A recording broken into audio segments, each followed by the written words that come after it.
y el tema es la importancia de ayudar. La importancia de ayudar. Es bien importante que nosotros ayudemos, pero vamos a estar viendo cómo debe de ser nuestra ayuda hacia los demás o hacia las necesidades que se nos presenten. Vamos a ver en qué momento debemos de ayudar. Vamos a ver a dónde hay que ayudar y cómo debemos de ayudar. Y vamos a ver el resultado de que ayudemos a los demás, ¿verdad? El resultado de ayudar obedeciendo al Señor, ¿verdad? Fíjense que el Señor, Él día a día y constantemente, Él nos está ayudando. Dice el salmista de la siguiente manera, dice, Jehová está entre los que nos ayudan. Jehová está entre los que nos ayudan, ¿verdad? Él está ahí ayudándonos constantemente. Cuando nos caemos, hermanos, espiritualmente, ¿quién nos levanta? Cuando nos caemos moralmente, ¿quién nos levanta? Cuando nos debilitamos físicamente, ¿quién nos levanta? Él lo hace. ¿Quién nos lleva por la noche? ¿Quién nos lleva por las noches al descanso de la noche? ¿Quién está con nosotros cuidándonos durante el descanso de la noche? ¿Quién nos levanta cada mañana? Es Dios. ¿Quién nos lleva a trabajar? ¿Quién nos da la fuerza de levantar nuestros brazos? Es Dios. Él es el que nos ayuda. Entonces, ¿qué hizo Cristo en la cruz del Calvario tomando nuestro lugar? ¿Qué hizo? Ayudarnos. Ayudarnos. A llevarnos al Padre a través de la redención. ¿Verdad? Ayudarnos. Cuando ayudamos o cuando recibimos ayuda correctamente, de la manera que debe de ser, lo que damos y lo que recibimos es amor. Y el amor es lo que nos da vida, es lo que nos cura, es lo que nos sana, ¿verdad? Entonces, repitiendo el tema, es la importancia de ayudar. Vamos a ver esto. Voy a hablarles un poquitito acerca de lo que aquí acontece.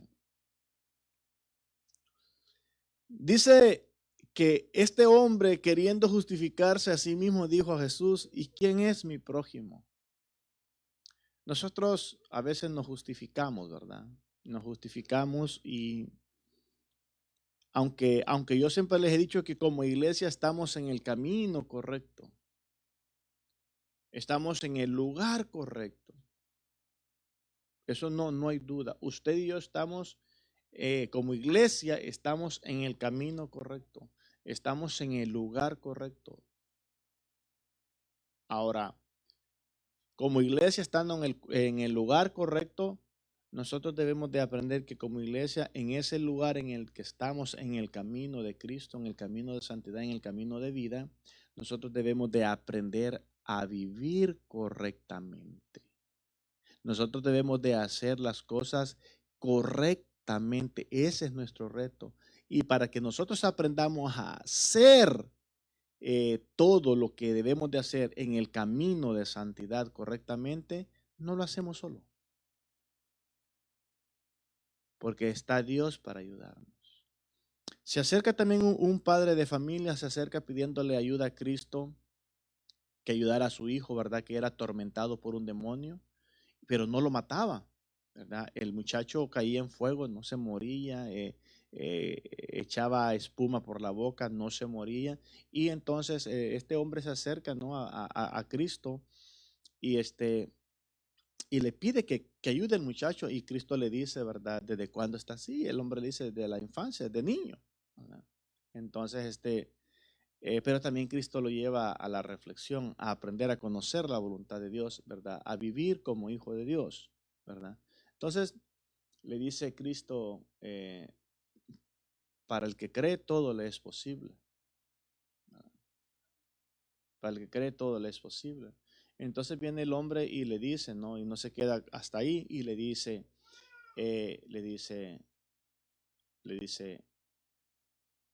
le contesta rápido a Cristo y le dice, creo, Señor. Y es que esto es lo importante de la Biblia y es que nosotros debemos como dice Eclesiastés, que las zorras pequeñas destruyen la viña. Nosotros debemos de ver, observar esos detallitos en la Biblia, esas cositas bien minuciosas que nos van a hacer poderosos gigantes en Cristo Jesús, ¿verdad? Entonces el hombre le dice, cuando escucha a Cristo decirle, para el que cree todo es posible, le contesta rápido y le dice, creo, Señor, ayuda mi incredulidad. Y le pide la ayuda para creer. Miren qué interesante este hombre, cómo le pide la ayuda a Cristo para creer. En el momento él está creyendo que es Cristo, que es el Dios, que es el poderoso que puede hacer el milagro. Pero cuando le dice, ayuda mi incredulidad, le está diciendo, ayúdame a vivir creyendo en ti todos los días de mi vida. ¿Quién nos va a ayudar a nosotros a hacer el evangelismo? Es Dios. ¿Quién nos va a ayudar a adorar? Es Dios. ¿Quién nos va a ayudar a estarnos congregando fielmente? Es Dios. ¿Quién nos va a ayudar a leer la Biblia todos los días? Es Dios. Pero también digámosle, Señor, reconozco, me cuesta leer, no porque no sea leer, no porque no pueda leer, sino porque soy perezoso, soy irresponsable. Señor, ayúdame a orar. No es porque las rodillas estén paralizadas, porque usted puede orar incluso hasta acostado, solamente que viendo de lado, no para arriba.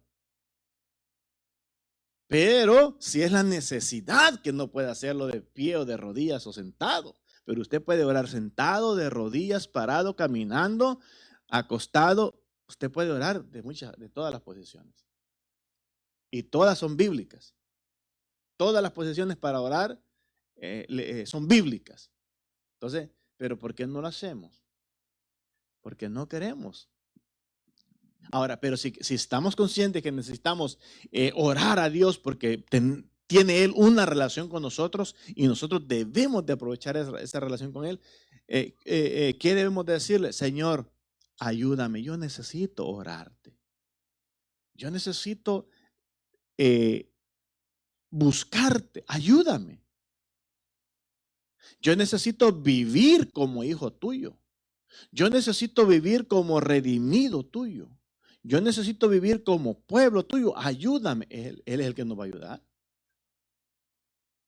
Nosotros somos incapaces de hacer algo por nuestra propia fuerza. Y todo lo que nosotros hacemos, así espiritual como así físico, dentro de los mandamientos de Dios, es Él el que nos ayuda.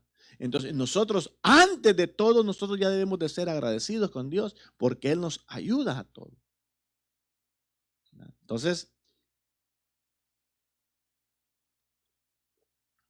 Entonces, la ayuda existe en Dios para con nosotros.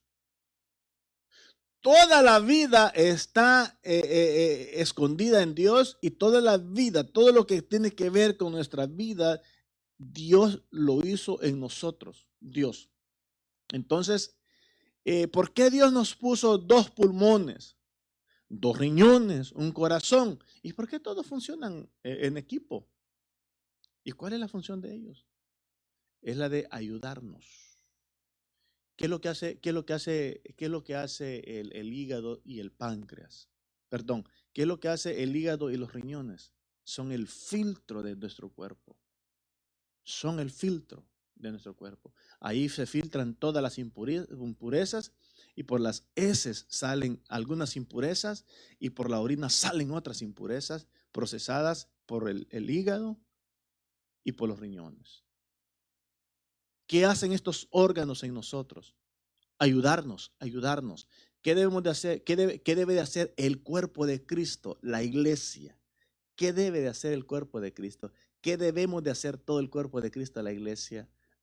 Ayudarnos mutuamente, dice Pablo a los Efesios, así como todas las coyunturas se mueven como un solo cuerpo en nosotros, así como cuerpo de Cristo debemos de ayudarnos, no estar de espectadores como que estamos en el estadio de los Dodgers, en todos los estadios. No, la iglesia no es de espectadores. La iglesia no es de espectadores. La iglesia es de estar activos, vivos, ¿verdad? Activos. Entonces, el ayudarnos viene de Dios. Viene de Dios. Entonces, pero aquí este fulano, bien astuto, ¿verdad? Hay mucha gente dentro del cuerpo de Cristo, y voy a hablar del cuerpo de Cristo, de los de afuera, no, porque ya sabemos que están arruinados, ¿verdad? Pero voy a hablar dentro del cuerpo de Cristo. Dentro del cuerpo de Cristo hay gente que dice, yo soy inteligente y de todo saco provecho. Y no se dan cuenta que están cavando un hoyo profundo, aprovechándose de las circunstancias. Eso no es ser listo. Eso es ser uno tonto, ignorante. Eso es estar cavando un hoyo profundo para uno mismo. Yo soy listo, de todo saco provecho porque todo me de bendición. No. Este fulano le dice, ¿y quién es mi prójimo? ¿Quién es mi prójimo? No tengo tiempo, Señor. No, hay gente que no le alcanza el tiempo. Pero solo para Dios no le alcanza el tiempo. Hay gente que no puede, pero solo para Dios no puede. Solo para Dios no puede. Así como este fulano, ¿verdad? Señor, ¿y quién es mi prójimo? O sea, considerando que el que le está diciendo es un judío criado en la Torá, en los libros proféticos y en los salmos, por cultura hebrea. No es un insensato el que le está diciendo, ¿y quién es mi prójimo? No lo es. Y nosotros tenemos tiempo para todo. Pero para Dios se me hizo tarde, estoy cansado, no puedo, no sé. Estoy enfermo, me duele el pelo, me llegó visita.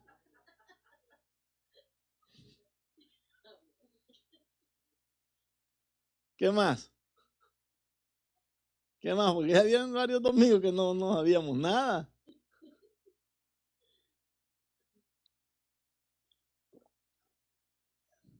Dijo Cristo esto, miren. Fíjense lo que dijo Cristo.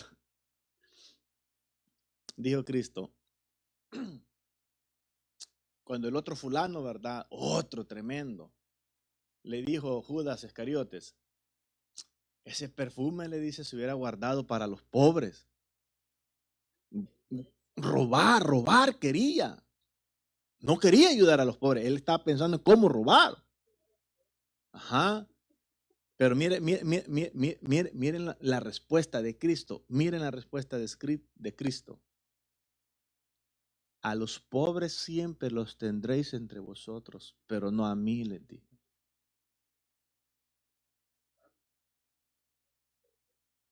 Siempre. Siempre. Entonces, si nosotros nos dejamos arrastrar por la vida como la vida nos quisiera arrastrar, nunca tendríamos tiempo. Nunca podríamos. Pero como nosotros que somos creados a imagen, oiga bien esto, nosotros que somos creados a imagen y semejanza del Dios Todopoderoso. ¿Qué significa eso? Nos dio un cerebro, un potencial en el cerebro, un coeficiente mental que podemos desarrollarlo al máximo. Y aún con lo mínimo que se desarrolle, nosotros somos bien inteligentes, no hay ningún tonto.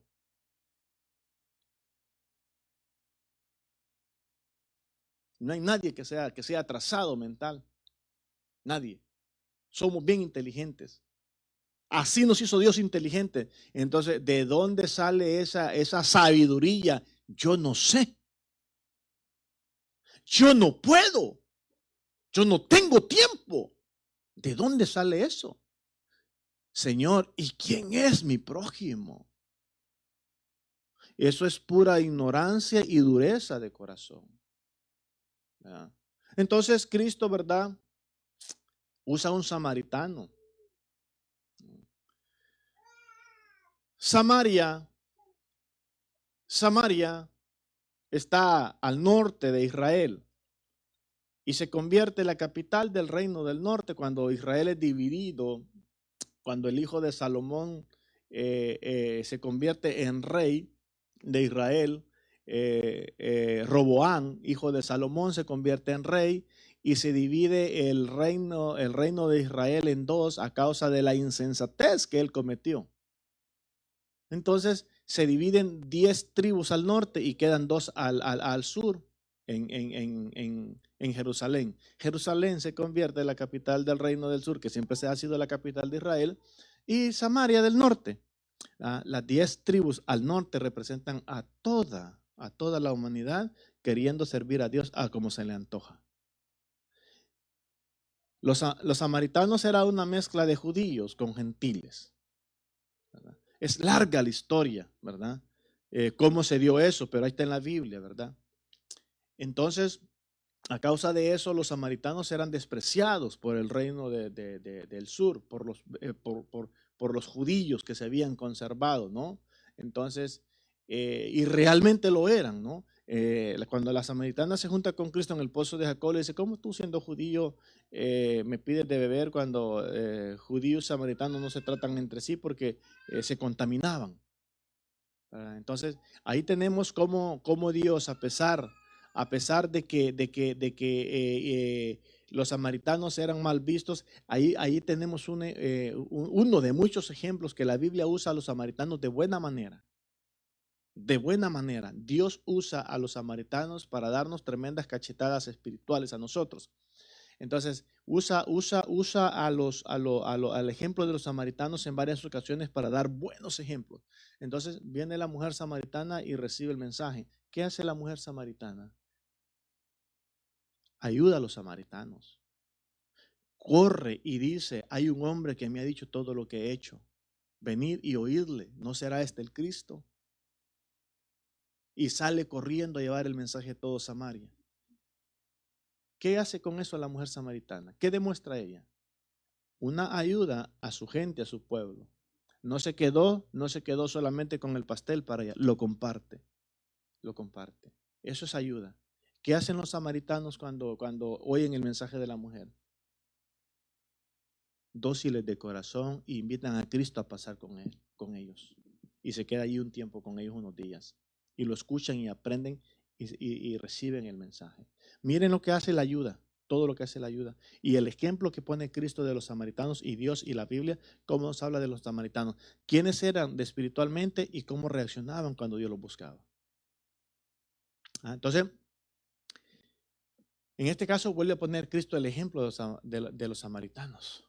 Entonces, y pasa un levita y pasa un sacerdote. Y los dos pasan de largo, lo ignoran, no les importa cómo estaba aquel hombre. No les importa. Entonces, hay 3 personajes que ilustra aquí Cristo en este pasaje para demostrarnos cuántos están capacitados a ayudar. ¿Cuántos? Las 10 tribus al norte representan a la mayoría de gente idólatra, porque no se le puede llamar de otro nombre. No podemos ser mentirosos. Hay que llamar las cosas como son porque no podemos engañar a nadie. Las 10 tribus al norte representan la idolatría del mundo. Todos servimos a Dios, todos. Pero uno es una imagen aquí, otra imagen allá, otra imagen acá, en fin, etcétera, etcétera, ¿verdad? Pero eso representan las 10 tribus a toda la gente idólatra. Sin embargo, en este pasaje también tenemos que de 3 personas, una. De 3, una. De 3, una. La minoría. En el reino del sur solamente eran 2 tribus. Y era donde permanecía Dios fielmente. En el reino del sur. Era el único que no fue llevado, que no desapareció en el cautiverio. Regresaron del cautiverio. Porque Dios permaneció fiel. Entonces, esas 10 tribus que representan a toda esa gente idólatra, ¿verdad? Es la mayoría. Y es la minoría. Es la minoría. Entonces, el que adora sin idolatría es la minoría. El que adora en espíritu y en verdad es la minoría. Es la minoría. Los que ayudan siempre son la minoría. Los que no ayudan, que son piedra de tropiezo, son la mayoría. Como en este pasaje, de 3, uno el que se dispuso a ayudar. Uno. Solo uno. Entonces, dice el Señor Jesucristo. Dice, no temáis manada pequeña. No temáis manada pequeña. Porque a vosotros le ha placido al Padre daros el reino. A vosotros. Y dice también de que Él tiene un remanente fiel hasta el final de los tiempos, dentro de Israel y dentro de la iglesia. Él tiene un remanente. ¿Qué es un remanente? Un remanente es algo poquito, algo pequeño, ¿verdad? 2 hombres no pudieron hacer nada por este hombre que estaba medio muerto, pero uno solo pudo hacer mucho. Entonces, el ser un remanente pequeño no significa que vamos a hacer como se nos antoje, sino que el ser un remanente pequeño significa que vamos a hacer en esencia con poder y con unción para hacer las cosas bien. Bien, aprender a hacer las cosas bien. Entonces, este tipo dice, ¿quién es mi prójimo? O sea, una excusa bien irresponsable. Ay, viene Cristo y le relata la historia, ¿verdad? Le relata la historia. Pero miren en el verso 33 le dice, pero un samaritano que iba de camino vino cerca de él y viéndole fue movido a misericordia. Y acercándose, miren cómo se debe de ayudar. Dice, y acercándose, vendó sus heridas, echándoles aceite y vino, y poniéndole en su cabalgadura, lo llevó al mesón y cuidó de él. ¿Qué significa el haberse despojado de todo esto? ¿Qué significa? Todo lo que iba a servir para él, para su camino, lo usó para el prójimo, para ayudar al necesitado, al que no tenía nada. Entonces, nosotros aún a Dios le queremos dar el dólar miserable. A Dios. Si tengo tiempo, evangelizo. Si no, no. Hacer lo que uno puede, Dios sabe. Al cabo que es para Él. Una muy mala revelación que tenemos de la palabra, una muy mala interpretación que tenemos de la palabra. ¿Verdad? Cuando nosotros vamos a ayudar, debemos de aprender a dar lo mejor de nosotros. Calidad, calidad. Ese perfume del cual dijo Judas Iscariote, Señor, se hubiera vendido en 300 denarios, que era una fortuna, ¿verdad? En aquel entonces, y sería una fortuna hoy en día, y se hubiera usado para ayudar a los pobres. Ese era un perfume caro, no era una vasija, era un perfume, era un frasco pequeño, ¿verdad? Pero caro. Entonces, ¿cómo yo debo de ayudar? ¿Cuál es la ayuda que yo voy a hacer a los demás que me va a ayudar a mí, que me va a beneficiar a mí? ¿Cuál es esa ayuda? Es la ayuda que yo voy a hacer, pero la voy a dar con calidad. Aquí traigo los tacos, pero no, se me olvidó la cebolla y el cilantro. Nada, como sea, que es para los hermanos. Mentiras. Mentiras. Ustedes dicen que yo soy exigente, pero es que no es eso. Pero es que, ¿qué culpa tengo yo de que Dios me esté enseñando? Y de que yo les quiera enseñar correctamente a ustedes, para el beneficio de ustedes. Yo sé que a ustedes no les gusta oírme decir que chambonadas no le gustan a Dios ni a mí. Pero es que la Biblia es correcta en ese sentido. Es que a Dios no le gustan las cosas a media. A ver, la vida a Dios no la da a media a nosotros. Es completa. Es completa. ¿Nos dio Cristo, Dios a su Hijo unigénito a medias?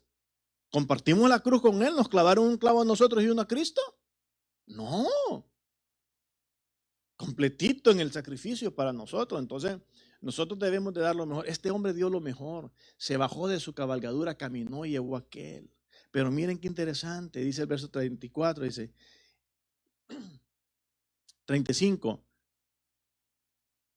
Perdón, no leí todo el 34, dice, le puso aceite y vino y poniéndolo en su cabalgadura, lo llevó al mesón y cuidó de él. Otro día al partir sacó 2 denarios y los dio al mesonero y le dijo, cuídamele. Oiga, mire qué interés. O sea, cuídamele. Este samaritano hizo de aquel hombre medio muerto, lo hizo su responsabilidad. Lo hizo su responsabilidad. Y nosotros no tenemos tiempo para evangelizar. Nosotros tenemos que hacer de los inconversos que están todavía en tinieblas, tenemos que hacerlos nuestra responsabilidad. Nuestra responsabilidad. ¿Quién va a ayudar al inconverso a acercarse a Cristo? ¿Quién lo va a ayudar? ¿A quién le es delegada esa responsabilidad? A nosotros. Cuando entre nosotros andamos tristes y preocupados, ¿de quién debe de ser la responsabilidad de ayudarnos mutuamente? De nosotros. De nosotros. Pero a veces queremos hacer como la avestruz, ¿verdad? Que la avestruz cuando mira el peligro entierra la cabeza y deja todo el cuerpo de fuera y cree que está protegida porque no está mirando el problema, pero el problema ahí está. Así como nosotros pensamos que ignorando el problema lo evadimos y no tenemos responsabilidad. Y nuestra vida no es prosperada por lo mismo. No es prosperada por lo mismo, ¿verdad? Porque estamos ignorando la necesidad. Entonces,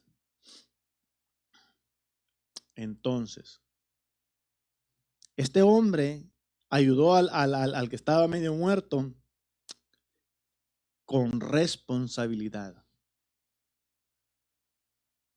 dándole lo mejor de él, lo mejor de él.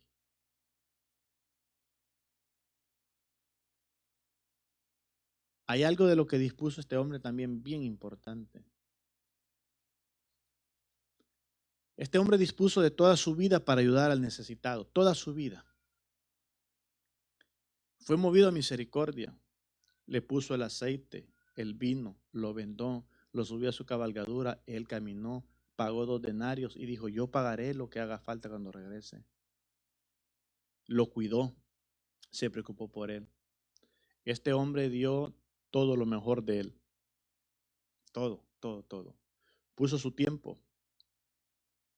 ¿Cuántas veces nosotros, hermanos, la iglesia, algunos somos bien sinvergüenzas? Pero sinvergüenzones, diría el pastor Fernando. Sinvergüenza. Se aprende. Se aprende. Un saludo al pastor cuando nos ve. Bien sinvergüenzones, hermanos.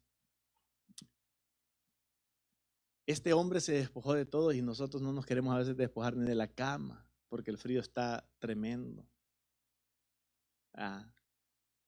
Y puede más el frío y el cansancio para venir a adorar a Dios. Entonces, este hombre ayudó con calidad. Entonces, y le dijo, cuídamele y todo lo que gastes de más, yo te lo pagaré cuando regrese. Entonces, ya después le dice, ¿verdad? ¿Quién es mi prójimo? Entonces hermanos, aquí tenemos una descripción de cómo debe de ser nuestra ayuda hacia los demás. ¿Qué es lo que debemos de usar? ¿Nuestro tiempo? ¿Nuestro dinero? Nuestras comodidades, porque él se bajó del caballo. Nuestras comodidades. Debemos de salir de la comodidad, de la comodidad. Hay que salir de la comodidad. Entonces, dispuso de sus artículos, como lo fue el aceite y el vino, que era lo que se usaba en aquel tiempo, ¿verdad? A diario.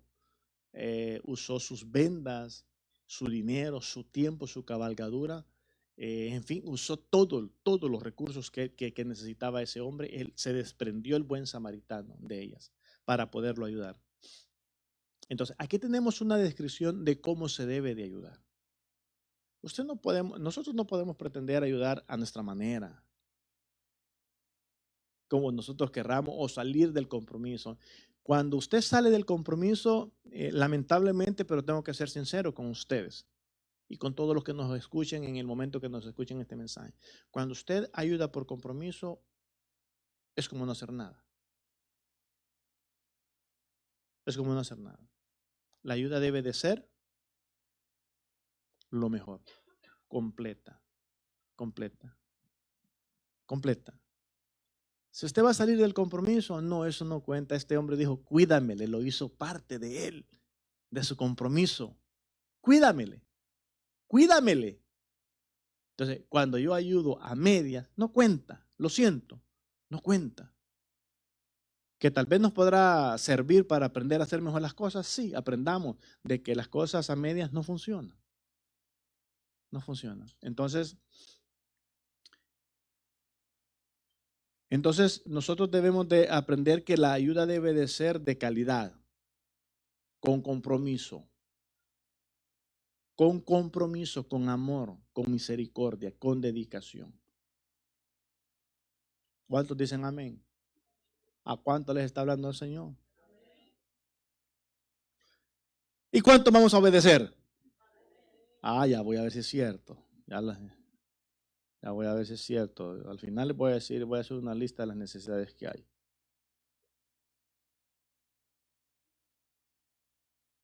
Nadie dijo, habla, Señor.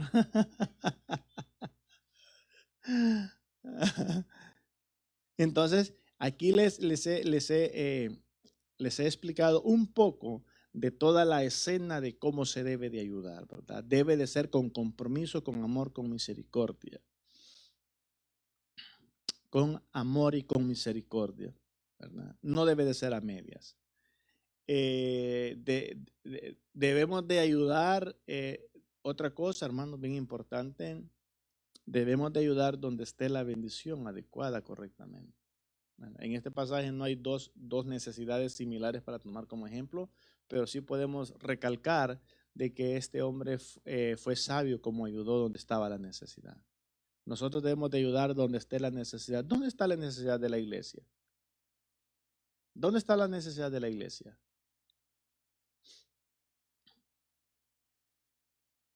Está en el cuerpo de Cristo y en las tinieblas. Pero si aquí nos organizamos, vamos a poder ser luz allá. Si aquí no somos luz, tampoco vamos a ser luz allá afuera. Tampoco. Entonces, la necesidad está dentro. El Señor Jesucristo dijo, orad pues al Señor de la mies que envíe obreros a su mies, porque a la verdad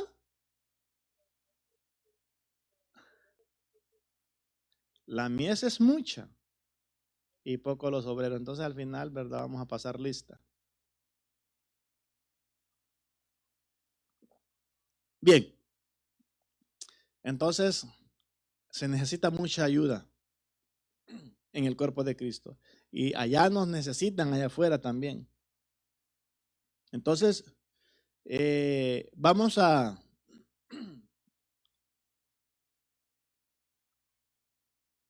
ver, hermanos. Vamos a pasar a la recompensa, vaya. ¿Cuál es el resultado de saber ayudar correctamente? Correctamente. Retroceda aquí mismo en Lucas, se las puse bien fácil en el capítulo 7.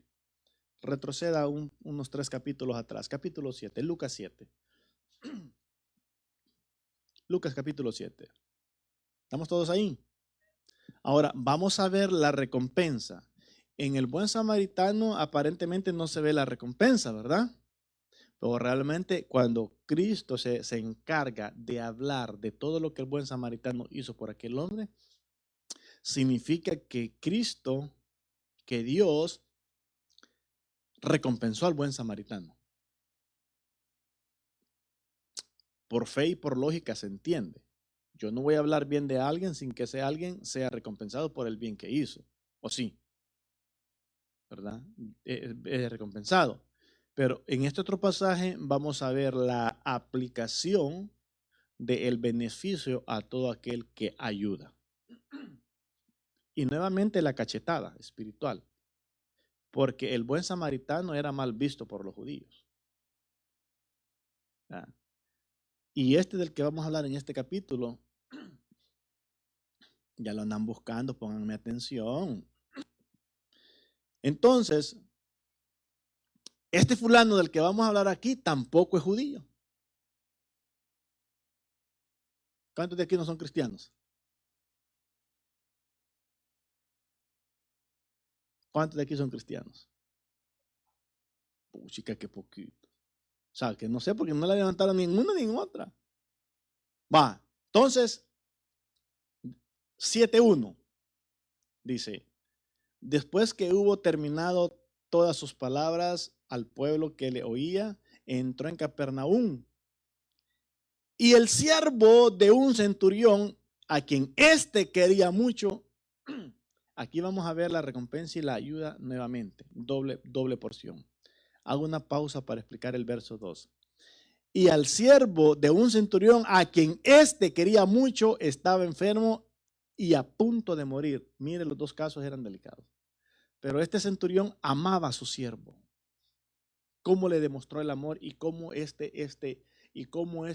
siervo de este centurión era importante para él, lo amaba. Porque aquí dice, y el siervo de un centurión, a quien éste quería mucho, estaba enfermo y a punto de morir. Entonces este centurión se preocupó por su siervo, no por su esposa, no por su esposo, al menos en este pasaje, no por una persona importante de su familia, por el siervo se preocupó. Por su servidor se preocupó, lo amaba, lo quería. Y dice el verso 3, cuando el centurión oyó hablar de Jesús, le envió unos ancianos de los judíos. Pero mire la inteligencia. Mire la inteligencia y la sabiduría lo que hace. ¿Por qué no le envió este centurión a cualquier persona a Cristo? ¿Por qué escogió a judíos para enviar mensajes a otro judío? La sabiduría y el respeto. No le envió a cualquier persona a Cristo. Entonces, todos los caminos llevan a Roma, ¿va? Según el mundo. Pero realmente Cristo lo dijo bien claramente, bien claramente. Dijo Cristo, yo soy el camino, la verdad y la vida. Y nadie llega al Padre si no es por mí. No fue María, ni fue José, ni ninguna otra imagen. Nadie. Entonces, este hombre envía judíos a otros judíos. Hablemos al Padre y acerquémonos a través del que el Padre envió para que nos acerquemos a Él y honrémosle. Entonces, dice el verso 4. Estoy en el 3. Cuando el centurión oyó hablar de Jesús, le envió unos ancianos de los judíos rogándole que viniese y sanase a su siervo. Y ellos vinieron a Jesús y le rogaron con solicitud diciéndole, mire cómo le hablaron los judíos a Jesucristo, los que fueron enviados, y le dicen, es digno de que, le dice en el verso 4, y ellos vinieron a Jesús y le rogaron con solicitud diciéndole, es digno de que le concedas esto. ¿Es digno de que le concedas esto? No sé por qué no tiene el signo de pregunta, pero debería. ¿No es pregunta? Es una declaración, ¿verdad? Bueno, es digno de que le concedas esto porque ama a nuestra nación y nos edificó una sinagoga.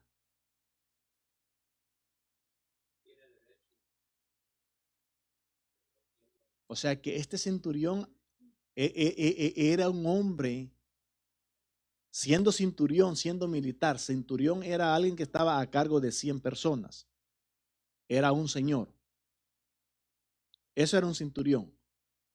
Era un hombre importante y era un hombre de guerra. Pero este tenía un corazón de pollito.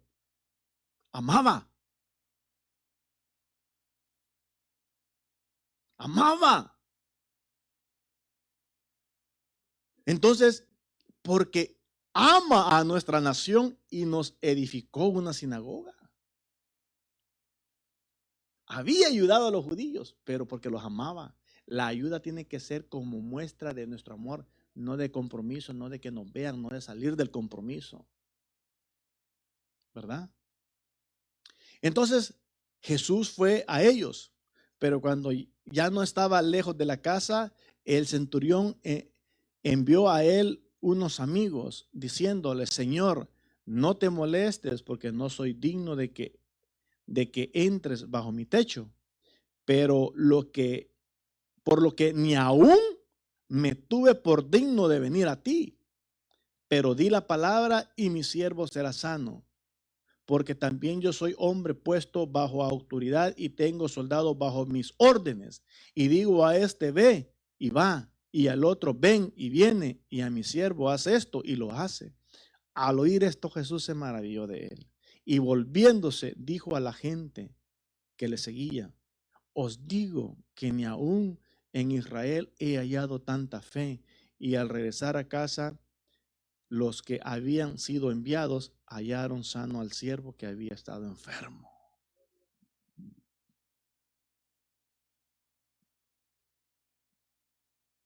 Esta es la recompensa cuando nosotros ayudamos. Este es el beneficio cuando nosotros ayudamos. Pero cuando ayudamos por amor, no por salir del compromiso.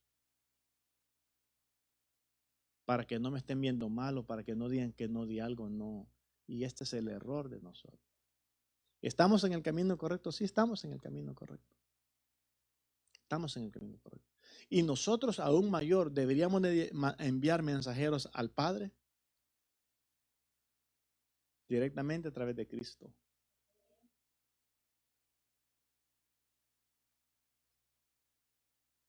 Porque ni siquiera en la adoración podemos concentrarnos todos en cerrar nuestros ojos o en estar aplaudiendo y cantando lo más que podamos, con reverencia, con amor, con deseo, agradecidos con Dios. Señor, ha sido bueno cuando aún nosotros no lo merecemos, ha sido grandemente bueno.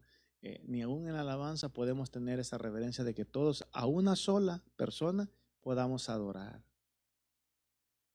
Y así sucesivamente en todas las cosas nos queda mucho que aprender, mucho, mucho que aprender. Entonces, ¿cuál es el beneficio y cuál es la importancia? ¿Cuál es la importancia de que nosotros ayudemos a los demás? ¿Cuál es esa importancia? Obviamente, hermanos, hay cosas que nos sostienen hasta el día de hoy. Cosas buenas que hemos hecho con amor, obviamente. Pero que solamente nos sostienen con la vida. No es que ensanchemos las estacas y nuestras cortinas. Le dice el apóstol, le dice al siervo Gallo, le dice: amado, yo deseo que seas prosperado en todo como prospera tu alma. El alma de Gallo estaba prosperando, pero en otras cosas él no estaba prosperando. Y el apóstol le dice: yo deseo que seas prosperado en todo. En todo. En todo. Entonces, yo ahí la llevo. Yo ahí la llevo. ¿Verdad? Ahí la llevo. Entonces, vemos aquí bíblicamente, vemos la importancia de poder ayudar a los demás, pero con responsabilidad y con amor, no para salir del compromiso.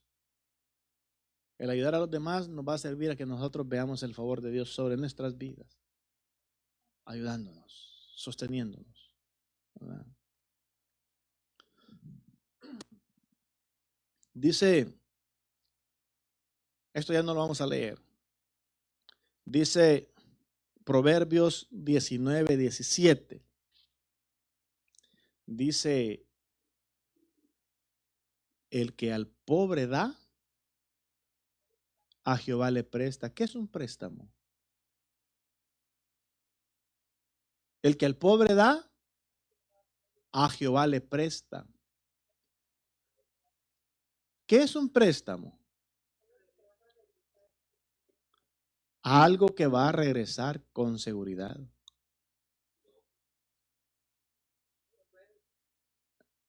Y regresa la misma cantidad que prestamos. No, y también humanamente, porque tenemos tarjetas de crédito, pagamos solamente lo que nos dan. Ahí va el interés, ¿verdad? No, si nos tardamos es multa. Si no pagamos a tiempo es multa. Pagando a tiempo va el interés. Entonces, el que al pobre da, a Jehová presta. Entonces, ese es un préstamo. Cuando nosotros ayudamos a cualquiera que necesite, es porque está pobre de eso que tiene necesidad. Si una persona necesita que le demos ánimo, un consejo, está pobre de ánimo. Y entonces lo que le vamos a dedicar de tiempo dándole una palabra de ánimo, eso se nos va a devolver a nosotros con intereses. Cuando Zaqueo es visitado por Cristo y dice Cristo, le dice Zaqueo, ¿verdad? Señor, le dice, si algo he robado a los demás, le dice, se lo devuelvo hasta 4 veces más, cuadruplicado, porque eso es lo que la ley dice. Eso es lo que la ley dice, ¿verdad? Entonces, el hombre estaba en lo correcto, por eso es que Cristo lo elogió y dijo, hoy ha llegado la salvación a este hombre, por cuanto también él es hijo de Abraham. Entonces hermanos, cuando nosotros le damos algo al pobre en calidad de ayuda, le estamos prestando a Jehová. Le estamos prestando. Es una manera como Él nos ayuda. Entonces, hermanos, Dios nos creó y nos diseñó. Dios nos creó y nos diseñó para que nosotros mismos nos curemos, para que nosotros mismos nos sanemos, para que nosotros mismos seamos felices. Todo esto crea sanidad, crea felicidad. Cuando nosotros ayudamos a los demás por amor, entonces nosotros estamos buscando ser felices, ser sanados, ser bendecidos. Porque está en la palabra de Dios que debemos de ayudarnos. Entonces, si una persona no hace absolutamente nada por los demás y le pide a Dios, ¿le dará algo a Dios? Nada. Obviamente, en algunas ocasiones nosotros ayudamos a las personas de manera correcta sin darnos cuenta. Y estamos haciendo lo que la palabra de Dios dice. Y eso es lo que sostiene a todo ser humano. Pero la amplitud, la convicción, eso es otra cosa. Eso se aprende, se estudia, se analiza y se desarrolla en fe en Cristo Jesús. Es muy diferente. Estar solamente sobreviviendo de una gotita de agua o de un pedazo de pan con agua es muy diferente a tener el manjar en la mesa. Es muy distinto. Entonces, ¿qué es lo que quiere Cristo? ¿Qué es lo que quiere Dios? Que nosotros seamos amplios, que no seamos escasos, que seamos amplios. Dice el salmista David, y me puso en lugar espacioso, amplio, donde abunda. ¿Cómo son las cárceles? Son lugares reducidos por castigo. Que eso era un lugar espacioso al que se refiere David. Un lugar de bendición, de abundancia. De abundancia. Entonces, dice el Señor Jesucristo en Mateo 25, donde habla de la parábola de los talentos. No vamos a leerlo tampoco. Pero en la parábola de los talentos, Jesucristo dice que a uno se le dieron 5, 2 y 1. Y el que hizo 5 entregó otros 5. El que hizo 2, el que recibió 2, entregó 4. Y el que recibió un talento fue y lo enterró y lo devolvió. Cristo le dijo a los primeros 2, ¿verdad? Cuando ajustó cuenta con ellos, les dice en la historia que Cristo relata. Dice Cristo que le dijo el Señor de aquellos siervos: entra en el gozo de tu Señor. En lo poco, si te fieres, en lo mucho te pondré. Entonces, cuando llega al que le da 1, lo castiga y le dice: quitáselo y dáselo al que tiene más. Porque dice, al que tiene, se le dará más. Fíjese bien, al que tiene se le dará más. Y al que no tiene, a uno que tiene le será quitado. Voy a interpretar esto. ¿Qué quiere decir esto? Esto quiere decir, ustedes han visto que hay gente que tiene buenos trabajos y no es prosperada. Hay gente que tiene buenos trabajos y no es prosperada. ¿Por qué? Porque tienen hasta 10 tarjetas de crédito, topadas hasta el copete, pagando intereses, y eso es una deuda de la que nunca salen. Se van a bancarrota y pasan los 7 años para que puedan volver a hacer bancarrota, se vuelven a endeudar para esperar que lleguen otros 7 años para volver a hacer bancarrota. Y así se la llevan, así se la llevan. Y nunca prosperan teniendo buen trabajo. Este es un ejemplo. Hay mucha gente que desperdicia su dinero en los vicios, en el casino. Conocí la historia hace un par de días de una persona que, trabajando en construcción, ustedes saben que la gente que trabaja en construcción gana bien, ¿verdad? La gente que sabe hacer muchas cosas gana bien. Y esta persona, yo no sabía, me estaban contando que tenía el vicio de andar en los casinos. Perdió tremenda casota que tenía. Perdió su matrimonio porque se divorció. Perdió toda la relación con sus hijos. Y aparte del casino, tenía el vicio de tomar. Atropelló a alguien y anduvo huyendo. Fracasada totalmente, teniendo una profesión. Y fracasó. Entonces, eso quiere decir Cristo cuando dice: al que no tiene, aún lo que tiene, le será quitado. Porque teniendo no prosperan. Y el que tiene y lo hace prosperar, se le da más. Entonces, hay muchas personas que tienen buenos trabajos, buenas posiciones profesionales, pero no prosperan. No prosperan. Y hay otros que de la nada se superan. ¿Por qué? Porque le entran bonito a querer hacer, a querer tener, a querer prosperar, pero obviamente cuando se prospera, cuando se vive dentro de la voluntad de Dios, ¿verdad? Porque se debe de buscar primeramente el reino de su justicia y lo demás será añadido. Entonces,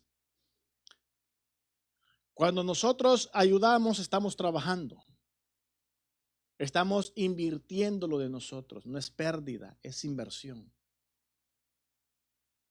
¿Por qué la gente, vaya, por ejemplo, hay religiones que enseñan que no se debe de diezmar, ¿verdad? Entonces, ¿y qué pasa con esa gente? Cuando se les conoce íntimamente, se puede ver las decadencias que tienen por el invalidar el mandamiento de Dios.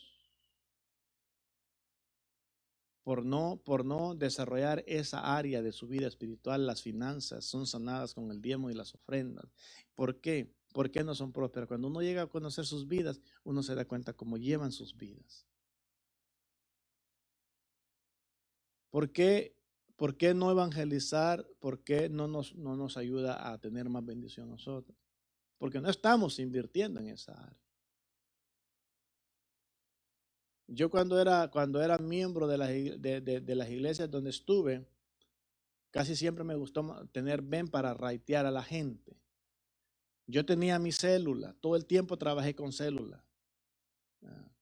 Y yo a mi célula yo les entregaba mi vida. Y eran células bien prósperas. Yo agarraba a la gente de mi célula y nos íbamos a evangelizar a los hondipos. Agarraba mi ven, con escasez de dinero, agarraba mi ven e invertía. Invertía. Si el día de mañana ustedes me ven con el carro de lujo que no esperábamos y todo eso, sepan que es por eso, por mi inversión en el reino. Si el día de mañana ustedes me ven que tengo una mansión aquí, no se vayan a sorprender. No se vayan a sorprender. Yo agarraba mi ven con la gente de la célula y nos íbamos a los hondipos. Llevábamos cafeteras, llevábamos pan, llevábamos de todo lo que sea posible en las mañanas, el día sábado, en el día de descanso, a la hora de querer estar calentando la cama. Invertíamos de nuestra bolsa con la gente de la célula. Yo ponía mi ven, llevábamos café, llevábamos pan, bolillos con frijoles, con crema, pan dulce, de todo, a regalarle a esa gente, a darles tratados. Y eso Dios se lo devuelve a uno. Un día de esto ustedes me van a ver con una mansión, no se vayan a sorprender, porque casi no trabajo, ustedes lo saben. Casi no trabajo. Durante toda la pandemia yo fui el único que me quedé sin trabajo. De todos nosotros de aquí de la congregación, yo fui el único que me quedé sin trabajo. El único. La ayuda del desempleo todo el tiempo me la daban tarde porque habían problemas de fraude. Cuando llegaban ya no me alcanzaba ni para pagar, porque no rinde el dinero así. Y si un día ustedes me ven con una mansión, no se vayan a sorprender. No se vayan a sorprender. Así se habla. Eso quiere decir que sí, que cree, ¿verdad?